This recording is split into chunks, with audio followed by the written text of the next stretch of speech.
누구든지 언제나 자기 육체를 미워하지 않고 오직 양육하여 보호하기를 그리스도께서 교회에게 함과 같이 하나니 우리는 그 몸의 지체임이라.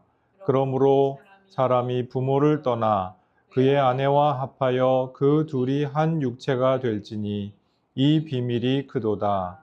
나는 그리스도와 교회에 대하여 말하노라.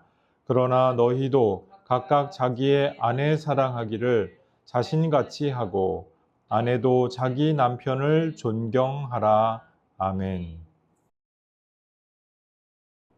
20세기 신학의 가장 거대한 이름을 꼽으라면 진영과 전통을 막론하고 대부분 칼 바르트를 말하게 됩니다. 그는 19세기 자유주의 신학이 무너지던 자리에서 홀로 성경과 계시의 권위를 붙들고 히틀러의 전체주의에 항거했으며 하나님의 말씀이 계시하는 새로운 세계를 세계교회와 세상에 일깨웠던 분입니다. 그의 주저 교회 교의학은 총 13권 9,000페이지를 넘는 방대한 신학 대전입니다.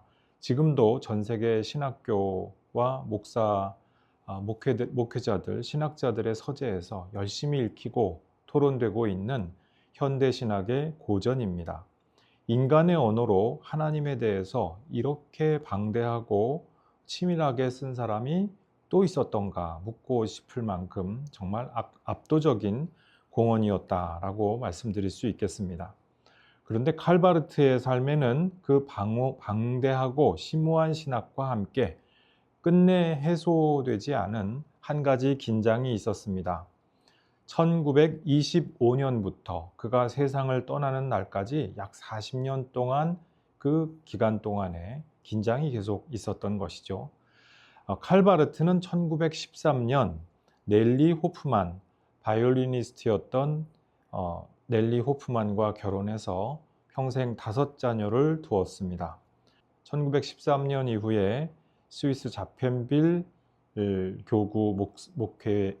교회에 담임 목사직을 수행 중이었는데 1916년에 찍은 가족 사진이 있습니다. 이 가족 사진을 보면 그 부인 넬리 바르트도 얼굴이 밝고 행복해하고 이런 표정인데 바르트는 얼굴이 그렇게 밝지 않다라고 하는 것이죠. 왜 그랬을까요? 아마도 그의 부모님이 뢰저 밍어라고 하는 그가 사랑한 여인과 결혼을 못하게 반대해서 1910년에 헤어져야만 했기 때문에 아직 그 사랑의 상처에서 벗어나지 못했기 때문에 그랬던 것이 아닐까, 그렇게 추정을 해볼 수 있습니다.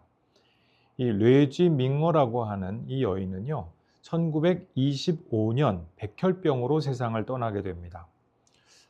이 뢰지 밍어의 사진을 칼바르트는 품에 품고 다니면서 이따금씩 꺼내보고 눈물을 짓고 그러곤 했다라고 하는 것이죠.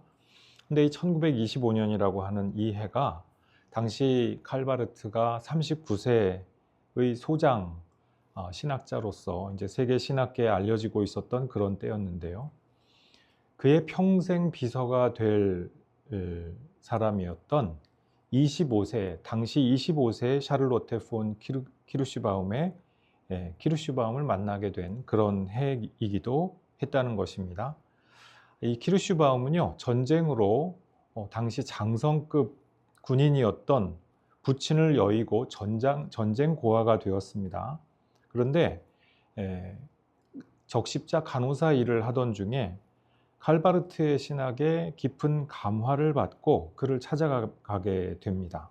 그리고 그녀는 칼바르트의 후원 아래서 학문적으로 탁월한 여성으로 성장했고 마침내 칼바르트의 연구 조수이자 편집자이자 지적인 동반자가 되었습니다.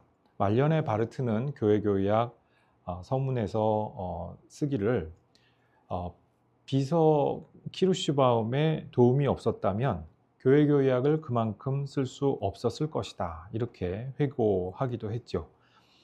이 키루슈바움은요 비서직을 수행하는 내내 바르트의 집에서 바르트의 처자식과 함께 지내고 살았다고 하는 거예요.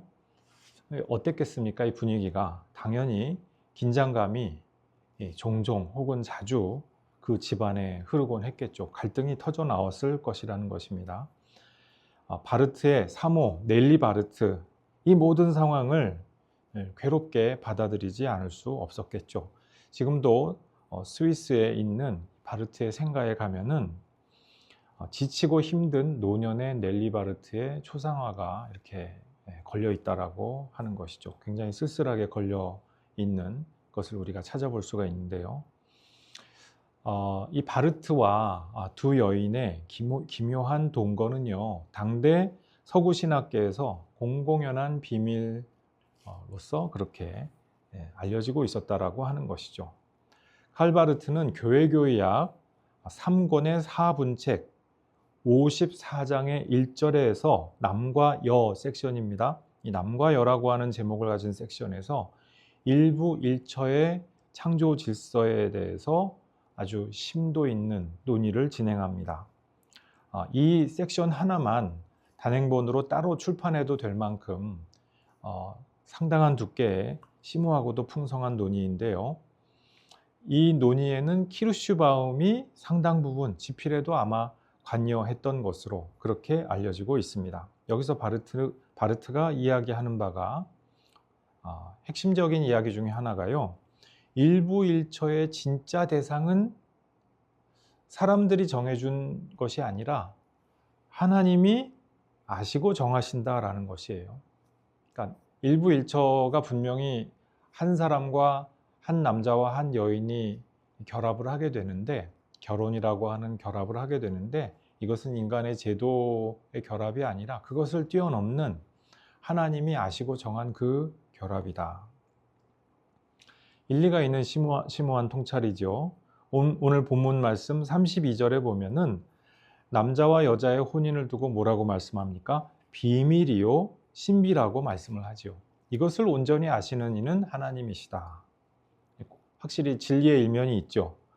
그런데 실질적인 칼 바르트 개인의 그 생애의 맥락상 이것을 다시 생각을 해보면은 괄호치고 하나님과 나만이 안다라고 그렇게 남몰래 암시해 둔 것과 다름없지 않느냐, 우리가 의심해 보지 않을 수가 없다는 것이에요. 이 키르슈바움과의 관계, 그것이 뭐 플라토닉 러브였는지 어떤 그야말로 육체적인 불륜이 담겨 있는 그런 관계였는지 오늘날 우리가 확정하기가 어렵습니다. 그것은 하나님이 아시고 이제 바르트와 그 당사자들만 알겠죠. 근데 어찌 됐든 넬리 바르트는 이것은 일어나서는 안 되는 불가능한 일이다, 이렇게 평가를 했거든요. 또 바르트의 어머니도 그렇게 평가를 했고요. 일어나서는 안 되는 불가능한 일인데 하나님의 자유 안에서 발생하고 있다. 그러므로 이 관계는 하나님의 특별한 명령이다 라는 식으로요.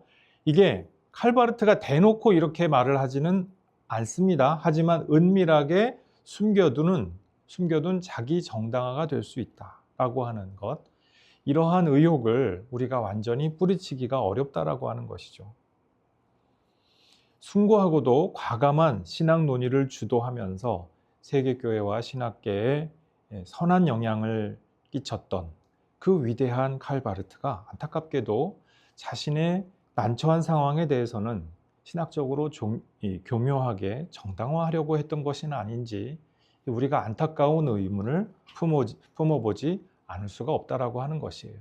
자, 이 관계를 비판하면 그렇습니까? 그렇다면 당신은 율법주의자군요. 이렇게 바르트는 응수했다고 하는 것이죠. 이게 뭡니까? 일종의 가스라이팅이라고 하는 것이에요.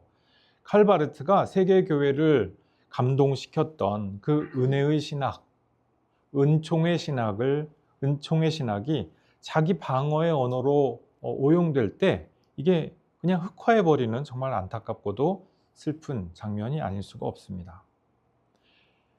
그의 아내 넬리 바르트는 어땠겠습니까? 40년 동안, 그 이상의 세월 동안 한 지붕 아래서 남편이 아끼는 그 여비서와 함께 작업한 그 남편의 신학적인 설명을 들으면서 홀로 감당해야 했을 그 배신, 남편의 배신, 그 고통, 그건 뭐란 말입니까? 그 신학적인 언어의 치장과 그 껍데기를 걷어내고 날것의 사정을 살펴보자면요, 이 오늘날 우리가 막 본부인과 오피스 와이프 사이에서 갈등하는 현대 남성의 가정사 이야기와 본질상 무슨 차이가 있는 것일까요? 그냥 단도직입적으로 좀 노골적으로 우리가 이렇게 질문을 해볼 수 있지 않겠어요? 이것은 칼바르트 행적 가운데에서 확실히 오점이자 흠결이라고 우리가 볼 수밖에 없겠습니다. 믿음의 사람들이 정말 완벽하기만 하면 좋겠는데 오점과 흠결이 있다라고 하는 것이에요. 이것을 우리가 어떻게 봐야 할까요? 가장 위대한 구약의 사사였던, 그렇게 우리가 생각을 해도 지나치지 않을 사사 기드온을 생각해 보십시오. 하나님은요, 기드온을 통해서 이스라엘을 정말 드라마틱하게 구원을 하셨죠. 이 드라마틱한 구원의 이야기가 오늘날 우리에게도 여전히 큰 울림을 주고 있습니다. 그래서 히브리서 11장 믿음장에 보면은 대표적인 믿음의 사람 그 명단 가운데 기드온의 이름이 당당하게 이름을 올리고 있는 것을 볼 수가 있습니다. 하지만 기드온은 무름하고 결함이 없는 사람이 아니었어요. 말년에 금으로 에봇을 만들어 가지고 이스라엘 사람들한테 우상 숭배의 단초를 제공했고요. 많은 아내를 두어 가지고 이스라엘의 장래에 그 풍속에 정말 비극의 단초를 남겨두었다고 하는 것이에요.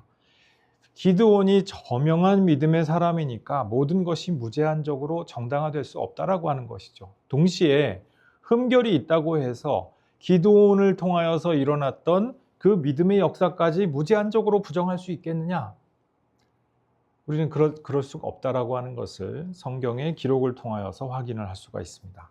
이 칼바르트도 우리가 공과를 함께 보아야 할 사람이라고 하는 것이죠. 칼바르트의 교회 교약을 읽어보면요, 정말 대단합니다. 굉장히 인상적이고 막 하나님이 직접 계시를 하는 것 같은 그런 막 전무후무하다는 그런 인상을 받을 수가 있는 그런 굉장한 책입니다.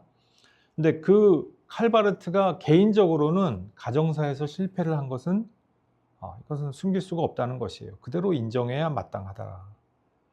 칼바르트 역시 완전 무결하지 않다라고 하는 것입니다. 심지어 교회 교의학의 저 강력하고도 인상적인 신학적 논리까지도 인간적 연약함을 비겁하게 정당화하는데 오용된 흔적을 우리가 피할 수 없었다라고 하는 것을 느끼고 있다는 것이죠. 그럼에도 불구하고 하나님께서는 이렇게 불완전한 사람을 통해서 당신의 말씀을 한 세대에 세우시고 또 새롭게 선포하시는 것을 우리가 그 모습을 볼 수가 있습니다. 그러니까 20세기 교회에 남겼던 신앙 유산은요, 여전히 진지하게 하지만 비판적으로 읽어야 할 필요가 있습니다. 오히려 저는 이 사실에서 좀 묘한 위안과 안도감 같은 것을 느끼기도 합니다. 야, 저런 신학의 천재도 저렇게 모자랄 수가 있구나. 정말 모자라고 생각이 짧은 행동이죠. 아니 그걸 그렇게 교묘하고 아주 이렇게 정교한 신학적인 언어로 치장을 하면 안 보인다고 생각을 할 수가 그게 참 안타까운 부분이죠. 하나님이 저런 모자란 인간에게 그토록 엄청난 신학적 은총을 부어주셨구나 하는 것을 새삼 놀라지 않을 수가 없습니다. 저는 바르트를 굉장히 존경하고 또 탁월하다고 느끼는 그러한 목회자입니다. 바르트 저런 모자란 인간이라고 얘기했다고 해서 제가 바르트를 폄하하거나 심판하거나 고발하거나 그러려고 지금 말씀을 전하는 것이 아니고요. 바르트가 인간적으로 실패했다고 해서 그냥 가볍게 여기고 마음대로 말해도 좋다? 그런 뜻은 아니라는 것입니다. 그냥 또 바르트의 그런 그 과오와 결함이 아무것도 아니니까 그냥 덮어야지. 그럴 수도 없다라고 하는 것이에요. 바르트가 놓친 것은 놓쳤구나라고 분명히 확인해 두자는 것이죠. 그리고 그 놓친 부분을 우리는 놓치지 말아야죠. 우리는 그것을 하나님 말씀에 근거해서 붙들어야 마땅할 줄로 믿습니다. 에베소서 5장 32절 말씀, 이 비밀이 크도다. 나는 그리스도와 교회에 대하여 말하노라. 사도 바울이요, 이 5장 후반부 말씀에서 남편과 아내, 남과 여의 관계에 대하여서 말씀하고 설명하고 있지 않았습니까? 그런데 갑자기 멈추면서 지금 이 32절에서 이렇게 말씀을 합니다. 잠깐, 나는 사실은 더 큰 이야기를 하고 있는 거야. 이거 그냥 남과 여의 이야기가 아니라 그냥 거기에 끝나는 것이 아니라 이것이 사실은 그리스도와 교회의 관계에 대한 이야기야. 교우 여러분, 그리스도께서는 교회를 사랑하셨죠. 어떻게 해요? 당신 자신을 내어주심으로써, 십자가에 남김없이 내어주심으로써 교회에 대한 당신의 사랑을 확증하여 주셨습니다. 교회가 더 나아지면 비로소 사랑하시겠다. 그렇게 예수께서 말씀하지 않으셨죠. 교회가 거룩하고 흠이 없어졌기 때문에 야, 너는 나의 신부답네, 나의 몸답네, 그렇게 사랑하신 것이 아니고요. 도리어 후일, 흠이 없고 티가 없게 하시려고 먼저 사랑하셨다라고 하는 것입니다. 먼저 의롭다라고 선언을 하셨다라고 하십니다. 바로 그 사랑을 남편과 아내가 서로 결혼 관계 안에서 살아내 보아라. 사도 바울은 이렇게 말씀을 하고 계십니다. 이것이 바로 우리가 주목해야 할 크신 비밀이라고 하는 것입니다. 그 크신 비밀이 어디에 있습니까? 칼바르트의 교회 교의학 이 남과 여 섹션을 읽어보면요, 다른 부분에도 여기에 대해서 굉장히 많이 언급을 했는데 정말 진짜 굉장한 해석을 제시하고 있는 것을 볼 수가 있습니다. 오늘 짧은 시간에 이 칼바르트의 어떤 맹점이라면 맹점일 수 있는 부분을 소개해 드리긴 했는데요. 그렇게 지금 이 시간에 이렇게 짧게 얘기하듯이 그렇게 간단하게 한두 마디로 이렇게 일축해 버릴 만한 그런 가벼운 통찰이 아니에요. 정말 칼바르트의 그 통찰은 정말 심오하고 차원이 굉장히 높고 훌륭한 통찰이죠. 그럼에도 불구하고요, 그가 정말 이 평생을 공들여서 논증했던 이 그리스도의 비밀, 그리스도와 교회의 비밀의 실제 현장이 어디입니까? 실제 현장, 그 비밀의 자기가 논증하려고 애써온 그 비밀의 진짜 현장, 실제 현장은 다름 아닌 그의 아내 넬리 바르트와의 반세기 이상 지속되었던 결혼생활, 가정생활 아니었겠어요?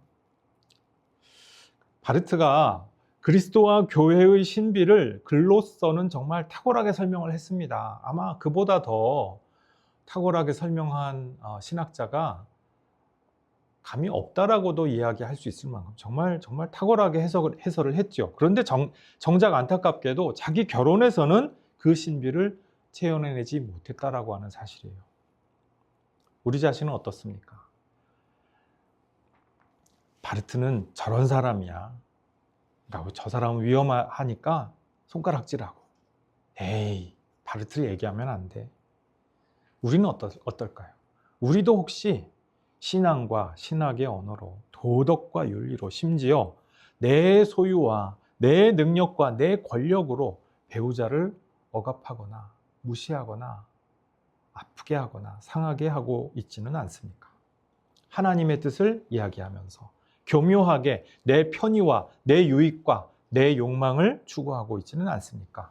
은혜를 방패막이 삼아서 책임을 회피하고 있지는 않습니까? 결혼의 신비를 장황하게 자세하게 설명할 수 있으면서 배우자를 뒷전으로 돌려버리고 외롭게 만드는 일, 그것이 어디 신학자에게만 일어나는 일이었겠습니까?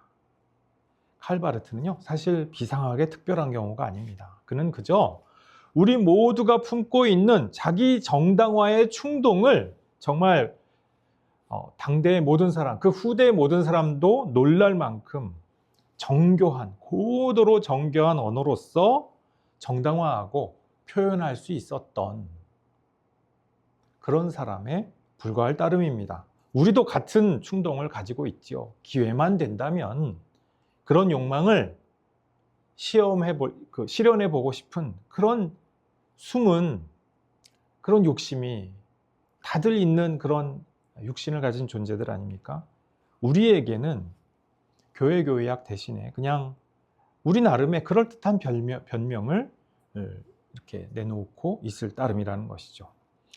오늘날 특별히 결혼제도 자체가 많이 느슨해지고 있지 않습니까? 이 극단적인 페미니즘이 대두되고 그 영향으로 인해서 남녀 갈등이 심해졌어요.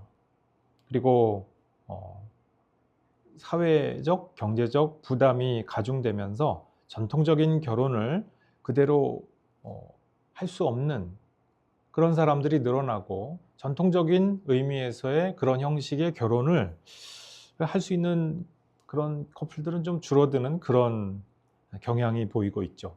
적지 않은 남녀들이 법적 혼인 관계에 들어가지 않으면서 동거하고 그냥 사실혼 관계에 들어가기도 합니다.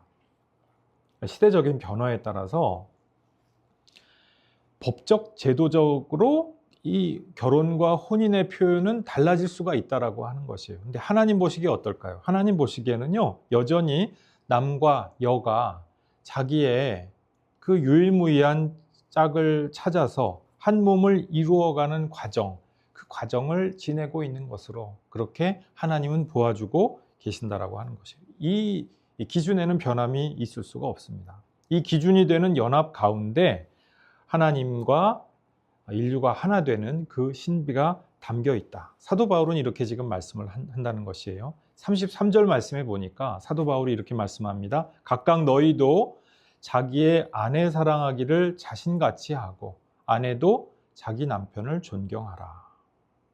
그 어떤 업적이나 명성보다 우선하는 것이 무엇이냐? 바로 이 배우자를 내 몸처럼 사랑하고 존경하는 것이다. 사도 바울은 33절에서 내 배우자를 사랑하는 것이 그 무엇보다도 우선한다. 이렇게 말씀을 합니다. 신학자로서 거창한 신학 체계를 완성하는 것, 이거보다 더 중대한 사명이 있다는 것이에요. 그것이 무엇이냐? 신성하고 거룩한 결혼 생활, 혼인 관계. 목회자로서 막 대단한 사역의 업적을 쌓는 것 중요합니다. 중요하지 않다는 건 아닌데 그거보다 더 중대한 사명이 무엇이냐? 바로 이것이다. 혼인관계, 결혼생활이 하나님이 보시기에 그리스도와 교회의 연합과도 같은 그 신비가 그 결혼생활 가운데 깃들어 있도록 그렇게 하는 것. 바로 이것이야말로 중대한 부부의 소명이요 또한 사명이라고 하는 이것입니다. 이 사명이 주어진 대상이요 신학자나 목회자만이 아니라고 하는 것이에요. 남자와 여자, 부부관계를 가지고 있는 모든 남녀들은 다 이와 같은 사명과 소명을 가지고 있다라고 하는 것이에요. 우리가 칼바르트처럼 거창하고도 웅장한 신학적인 성을 축조하지는 못하죠. 우리 평생 걸려도 안 될 거예요. 이 칼바르트와 같은 신학의 천재는 정말 수백 년에 한두 사람 나올까 말까한 그런 천재거든요. 그런데 이 에베소서가 명하는 서로를 자기 자신처럼 사랑하고 복종하는 이 부부 생활의 일상의 신비, 여기에서만큼은요 우리가 칼바르트보다 신실하게 살아낼 수가 있다라고 하는 것이에요. 하나님은요 거대한 신학체계 그것도 사용하시지만 그러나 상처 입은 아내의 눈물을 닦아주는 한 남편의 손길에서 하나님 나라가 더 강력하게 임하도록 그렇게 선명하게 보여주시는 것을 원하고 계시기 때문에 그렇습니다. 교우 여러분, 여러분의 배우자, 여러분의 짝을 귀히 여기십시오. 진정으로 사랑하고 존경하십시오. 심지어 부족하고 흠결이 있을 때조차 사랑하고 존경하며 그 안에서 참된 행복을 추구하십시오. 더 큰 사랑의 책무를 기꺼이 감당하십시오. 그 가운데 우리에게 하나님의 사랑의 놀라운 비밀과 신비가 펼쳐지고 열리게 될 것입니다. 기도하시겠습니다. 아버지 하나님, 우리에게 그리스도와 교회의 연합의 그 신비와 비밀이 담겨 있는 혼인관계, 결혼생활로 우리를 이끌어 주시는 것을 감사합니다. 주님, 결혼에 관하여서 세상의 풍습이 변하고 제도가 달라지고 있습니다. 그럼에도 하나님께서 한 남성과 한 여성이 함께 만나서 하나의 가정을 이루도록 하신 그 섭리는 변치 않습니다.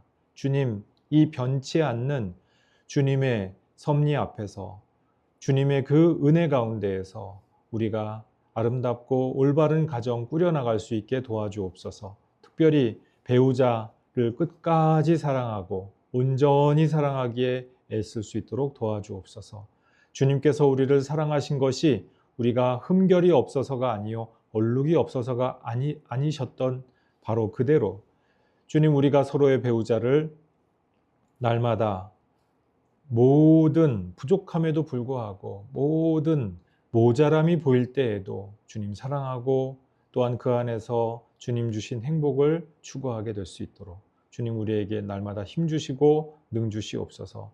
볼 눈과 들을 귀를 허락하여 주시옵고 또한 상대방 우리 배우자 가운데에서 주님의 은혜와 은총의 그 증거들을 볼 수 있게 되도록 은혜 내려주시고 함께하여 주시옵소서. 감사드리옵고 예수님 이름으로 기도드리옵나이다. 아멘.